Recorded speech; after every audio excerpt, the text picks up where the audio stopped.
RP Bharat, केवल खबरें और कुछ नहीं। नमस्कार, मैं हूँ अंजलि। आरपी भारत में आपका स्वागत करती हूँ।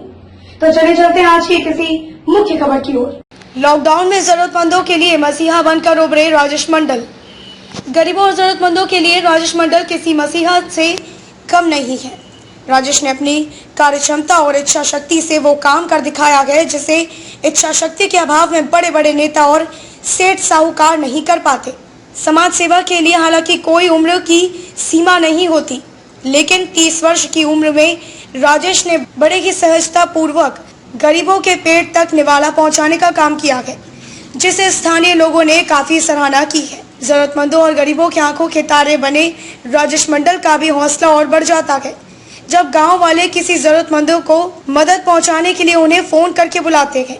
बिना किसी राजनीतिक इच्छा के लॉकडाउन के शुरुआती दौर से ही अपने साथियों के साथ लगातार गरीबों के बीच राशन वितरण करने से आसपास के गांव से भी मदद के लिए फोन आने लगे हैं। अपनी एक ऐसी पहचान बनाई कि आज भी लोग उन्हें फोन कर बुलाते हैं। बागसुमा पंचायत के लोगों ने उन्हें कुछ ऐसे लोगों का नाम बताया जो अत्यंत गरीब हैं। उन्होंने तत्काल कदम उठाते हुए 100 से अधिक लोगों को राशन उपलब्ध कराया। गरीब लोगों के लिए सदा तत्पर रहने वाले राजेश मंडल और उनकी युवा टीम से बात किया आरपी भारत के स्टेट ब्यूरो मनीष कुमार झा ने। देखिए इस रिपोर्ट में। नमस्कार, आप तमाम दर्शकों का आरपी भारत में स्वागत है और मैं हूं मनीष कुमार झा। कोविड-19 लॉकडाउन 1, 2, 3 और 4 आते आते लोगों का धैर्य जवाब दे गया। कई एक लोगों ने तो यहाँ तक कहना शुरू किया कि अब हमारी भूखमरी है, अब हमारे पास दूसरा कोई रास्ता नहीं है, या तो सरकार मदद करे नहीं तो मुझे मरने को छोड़ दे। कोरोना से हम बाद में मरेंगे, इससे पहले हम भूख से मर जाएंगे, इसलिए व्यवस्था होनी चाहिए। लगातार अनलॉक 1 जब प्रारंभ हुआ उस समय लोगों की स्थिति और पतली हो गई। चूंकि बेरोजगारी का दौर है, सभी उद्योग धंधे अभी खुले नहीं हैं, धीरे धीरे खुले जा रहे हैं। ऐसे में कई एक समाज से भी आगे आए और आकर ऐसे जरूरतमंदों को अभी तक बचा के रखे हैं जो भविष्य के निर्माता होंगे और भविष्य में जितने भी उद्योग धंधे होंगे उसके नींव होंगे, उसके रीढ़ होंगे। ऐसे में राजेश मंडल जी हमारे साथ हैं। पहले भी मैं इनका एक इंटरव्यू कर चुका हूं और उस समय इन्होंने बताया था कि इनकी शौक है कि ऐसे लोगों का मदद करना जो असहाय है, जिसे देखने वाले कोई नहीं है। अभी मैं ग्राम कुर्ची के हरिजन टोला में हूं, जहां बहुत सारे लोग अभी आए और भोजन सामग्री लेकर गए। खाद्य सामग्री दिखाना चाहेंगे पीछे, खाद्य सामग्री लेकर लोग जा रहे हैं, व्यवस्थाएं बनी हुई हैं। उनसे आइए जानने का प्रयास करते हैं कि कैसे उनको पता चला कि यहाँ के लोग अत्यंत गरीब हैं और जरूरतमंद हैं और उनकी सहायता किस प्रकार से ये कर रहे हैं। सबको मेरा नमस्कार।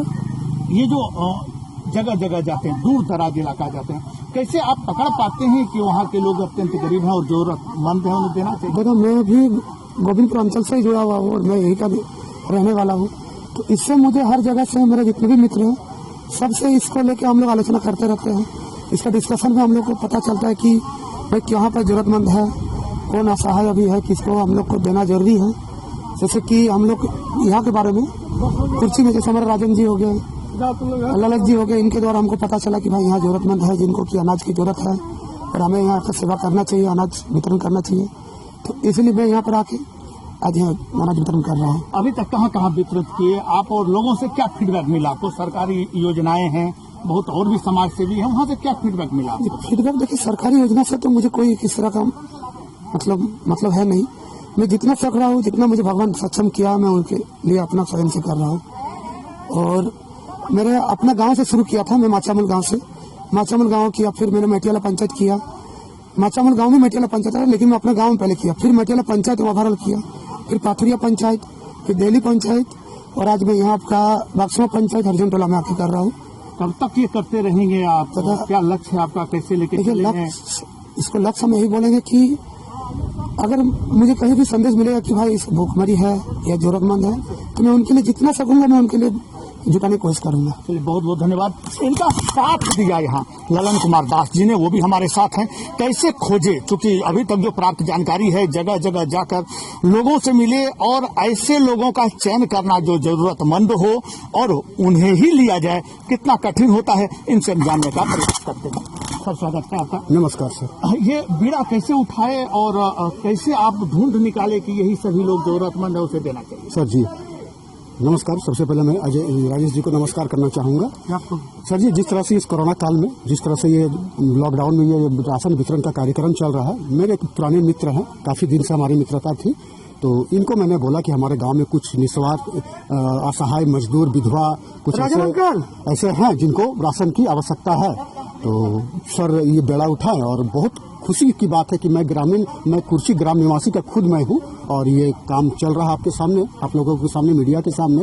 ये इनके लिए बहुत बहुत मैं इनको धन्यवाद देना चाहता हूँ। कितने लोग लाभान्वित हुए आज? सर जी कम से कम 100 प्लस आदमी को हम लोगों ने राशन राजेश जी की तरफ से लाभान्वित हुए। अब आखिरी प्रश्न यही रहेगा जो मैंने राजेश जी से भी किया था। जी। फीडबैक क्या? फीडबैक तो सर कुछ आप जा रहे हैं तो जो गरीब हैं, जिन्हें खाने का नहीं मिल रहा है, उनके तरफ से क्या रिस्पॉन्स आ रहा है इस काल के? जी, इस फीडबैक को देखते हुए अगल बगल गांव से राजेश जी के बारे हमको फीडबैक पता चला कि बहुत अच्छे इंसान हैं, ठीक है। तो इनके तरफ से ही मैंने इनको बुला आग्रह किया कि हमारे गांव में भी कुछ जरूरतमंद है।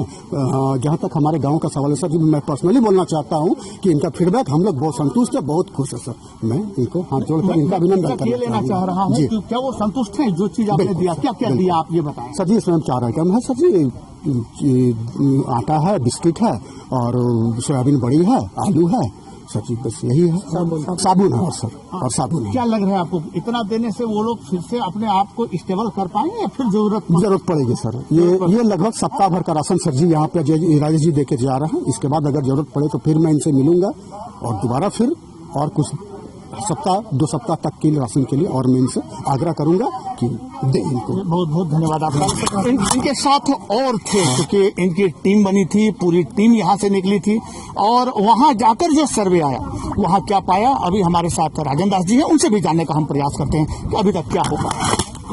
स्वागत है आपका।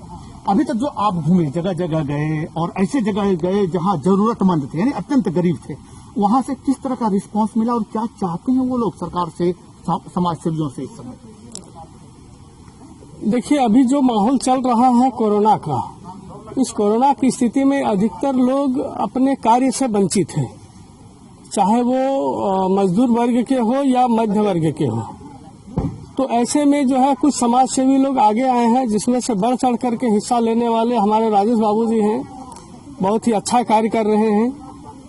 मैंने इनके साथ कई पंचायतों का सर्वे किया है, इनके साथ काम किया है और बहुत बढ़िया इनका ये है। प्लस इनके साथ साथ और भी बहुत सारे समाज सेवी हैं जो इस तरह के कार्य कर रहे हैं। और रिस्पांस क्या आया वहाँ से? रिस्पांस सर बहुत अच्छा है। कितने लोग हैं जो कि सरकार की सेवा से वंचित हैं? सरकार दावा कर रही है कि सब कुछ उपलब्ध है। नहीं सर ऐसी बात नहीं है। सरकार के सेवा से अभी भी बहुत सारे लोग वंचित हैं। हमारे गांव कुर्ची के भी बहुत सारे ऐसे लोग हैं जिनको आज तक अभी तक न लाल कार्ड है, न APL है, न BPL है, किसी भी तरह का सुविधा नहीं हो पाया। बहुत सारे लोग हैं जिनको पेंशन नहीं मिल रहा है, वृद्धा पेंशन नहीं मिल रहा है, विधवा पेंशन नहीं मिल रहा है, ठीक है। बहुत सारे लोग ऐसे हैं जो अभी भी आधार कार्ड से और जनधन योजना के खाते से ही वंचित हैं। क्या ऐसे लोगों को आपने आज लाभान्वित कराया? जी हाँ, बहुत सारे लोगों को लाभान्वित करने का प्रयास किया है हम लोगों ने, और भी हमारा ये प्रयास रहेगा कि आगे हम लोग इस तरह का कार्यक्रम चला करके समाज सेवियों के माध्यम से, राजेश बाबू के माध्यम से, आप सभी मीडिया बंधुओं के माध्यम से इस तरह का कार्यक्रम चलाने का काम करने का प्रयास करेंगे। बहुत बहुत धन्यवाद आपका। आप इसी तरह से समाज का काम करते रहें। अभी मैं एक ऐसे समाज सेवी से मिलाने जा रहा हूं जो लगातार, जब से ये लॉकडाउन प्रारंभ हुआ है तब से लगातार लोगों के बीच में रहे हैं, लोगों का दुख दर्द समझे। अलग अलग संस्था में जाकर अलग अलग समाज सेवियों के साथ इन्होंने काम किया है। इनसे हम जानने का प्रयास करते हैं कि लॉकडाउन 1 और अनलॉक 1 में क्या अंतर पाया इन्होंने। हमारे साथ हैं सागर दास जी। सबसे पहले तो मेरे बड़े भाई मनीष जी का बहुत बहुत धन्यवाद, और साथ में राजेश भैया जो सबसे पहले मैं उनको बहुत स्वागत करता हूं कि इस लॉकडाउन के दौरान उन्होंने कम से कम हम लोग को याद किया। आज भी हम लोग भी एनजीओ से काम कर रहे हैं, शुभ संदेश फाउंडेशन से। आज भी प्रोग्राम था, लेकिन भैया का देखे 2 दिन 3 दिन हम लोग के पास आए कि नहीं, ये कार्यक्रम करना बहुत जरूरी था। भैया, ललन भैया, राजन भैया, हम लोग सब मिलकर और भी गांव के बहुत सारे लड़का लोग साथ दिया और हम लोग करीब 130-35 लोगों का लिस्ट ऐसा तैयार करके अभी करीब हम लोग 80-85-90 लोग को अभी वितरण किए। कुछ बक्सवा में भी करेंगे और बहुत बहुत धन्यवाद राजेश भैया को जो आए इस समय में। यही मेरा प्रश्न था कि आप लॉकडाउन 1 से प्रारंभ किए जी, समाज सेवा करना, लोगों का सहायता करना। अभी अनलॉक 1 चल रहा है, बहुत सारी चीजें खुली भी हैं। क्या अंतर पाया? लोगों की जो आर्थिक स्थिति थी कुछ सुधार हुआ या आज भी लोग उसी तरह से चाहते हैं आप लोगों से कि मदद मिले? हाँ, मदद के लिए तो अभी बहुत सारे लोग छूटे हुए जो सही लोगों के पास नहीं जा रहे हैं। इसलिए राजेश भैया बोले कि नहीं भैया 120-30 लोगों को देना है, तो हम लोग ऐसे तो हम लोग सबको बुला के दे सकते हैं, लेकिन हम लोग लिस्ट बना के दिए ताकि जो जरूरतमंद है उनके पास पहुंचना चाहिए। आखिरी प्रश्न रहेगा आपसे, कब तक आपको लगता है, यानी आपकी व्यक्तिगत राय, कि पटरी पर लोगों का जीवन फिर से लौट जाएगा और आप लोगों को चैन मिलेगा, आराम मिलेगा? अगर इन जैसे लोग हम लोग के साथ रहेंगे तो हम लोग बहुत जल्दी माने इस कोरोना को हरा सकते हैं। बहुत बहुत धन्यवाद आपका। ये सभी समाज सेवी एक एक करके हमारे पास आए और इन्होंने अपना वक्तव्य रखा है। अब इनके साथ हमेशा चलते आ रहे हैं और जानने का भी प्रयास किए हैं। जो लॉकडाउन 1 से लेकर अनलॉक 1 यानी अभी भी बेरोजगारी का दौर है, क्योंकि लोग शहर से आए हैं गांव की ओर, तो गांव में जो बेरोजगारी बढ़ी है वो निश्चित तौर पर निराशाजनक है और लोग आज भी चाहते हैं कि समाज से भी सामने आए और आकर उनकी सहायता करें। जी बताइए, आपका क्या अनुभव रहा? आप राजेश जी के साथ सब जगह घूमते हैं, क्या अनुभव कहता है आपका कि समाज को कैसे सुधारा जाए, पटरी पर कैसे लाया जाए? ये जो घड़ी है बहुत ही मुश्किल घड़ी है, तो इस घड़ी पे हमारे जो मित्र है राजेश मंडल, एक्चुअली हम लोग आपस में हमेशा बात करते रहते हैं कि हमारे देश में बहुत सारी गरीबी है, भुखमरी आई हुई है, अभी से नहीं पहले से ही है, लेकिन इस घड़ी पे जो हाल है अभी मध्यम वर्ग से लेके निचले स्तर तक सभी को हर चीज की कमी हो रही है, खाने पीने से लेके नौकरी से लेके काम काज के लेके हर तरफ महामारी फैली हुई है। तो इस कड़ी में हमारे मित्र और हम लोग ने कुछ सोचा। मित्र हमारे जो राजेश मंडल जी है वो बहुत ही उच्च विचार के लोग हैं जिसको कहते हैं, क्योंकि इस उम्र में इतना सोच रखने वाले शायद हम भी उस उम्र से गुजर चुके हैं, आप भी गुजर चुके हैं, लेकिन हम लोग ने इस कदम को सोचा भी नहीं है। तो हमारे मित्र जो इस उम्र में इतना आगे की ओर सोच रहे हैं, लोगों के बारे में सोच रहे हैं, ये हमारे भविष्य हो सकते हैं एक समय के लिए। आखिरी प्रश्न आपसे वही रहेगा, कब तक लगता है आपको कि जीवन सामान्य हो पाएगा और आप लोग को थोड़ा विश्राम करने का मौका मिलेगा? ये समस्या का समाधान तो फिलहाल हम लोगों को जारी रखना पड़ेगा, क्योंकि इस समय वो सुविधाएं हम लोग को नहीं मिल रही है जो हम लोग बाहर की ओर देखते हैं।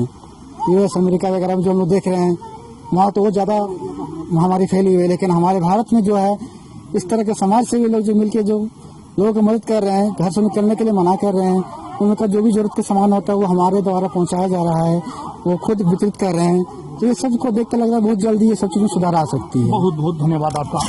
ये सभी आरपी भारत आप सभी से बार बार यही निवेदन करता है, जहां भी रहें सुरक्षित रहें, अपने साथ साथ अपने आस पड़ोस को भी सुरक्षित रखें, क्योंकि यह समय महामारी का है और महामारी के समय में खुद को सुरक्षित रखते हुए अपने आस पड़ोस को सुरक्षित रखना आपकी और हमारी जिम्मेवारी है। इस तरह के लोग हमेशा समाज में आते रहे हैं और एक से बढ़कर एक कदम ऐसे उठाते रहें जिससे कि समाज ही नहीं देश का कल्याण हो। घर पे रहें, सुरक्षित रहें। ब्यूरो रिपोर्ट, धन्यवाद। आरपी भारत।